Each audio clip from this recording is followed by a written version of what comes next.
أَلَمْ يَأْنِ لِلَّذِينَ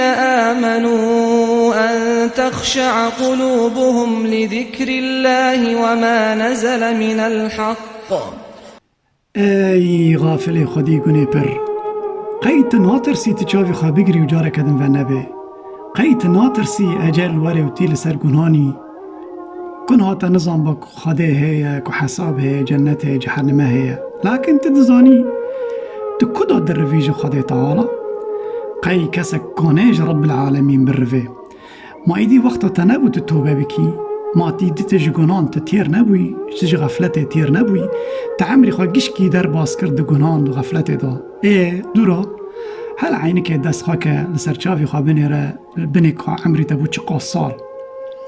قیتا بیستی کسک نمریه که تجی نمری ورمکه برا قیتا نزانی که خود تعالی هیویته که تو توبه بکی یخصی قد تجاران نفکری چرا وقت که تا گناه دکر او گناه مزن و چه خود تعالی رحی تا نگرد و تل سر گنانی چرا عجب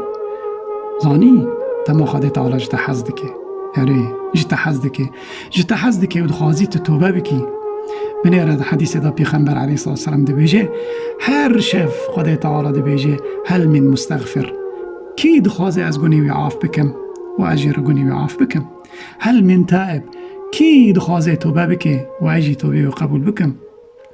خود تعالی هر شف لسر تبان ده که بتره ده بیجه و تیجی گناه ده کی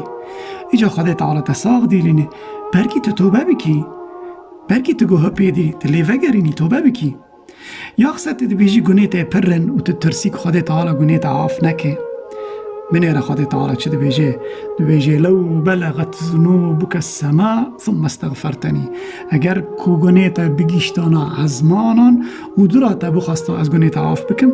والله من اشتر گناه تا عاف بکران و وسواس شیطان جگوه خواه چاکه جسری خواه چاکه بنیره او شیطان صرف ترد بیجه حالا وی گناه بکه سبادتی توبه بکی بسالام بطرف شورد بیجه و تیجی کل دکی او بتا دکانه هاونی یریج نشکف داتا مری دورا وی فایده لتا بکه یا اخصا حوالی نرد او دکه تخلاص بکن جاری جحنمه ری قیامتی کسی خلاص ناکه آنجا عملی مرا خلاص دکه و رحمه خدا تعالی اشتوارون مبارکن برا رابع توبه بکه خود تعالی و مه قولای دکه شیطان گیش کی کتنه حبسانه دستیوان گریداینه تو بس رابع بسکنه بیجه یا الله من توبه کر تی ببینشتونی خود تعالی تواب رحیم قل يا عبادي الذين أسرفوا على أنفسهم لا تقنطوا من رحمة الله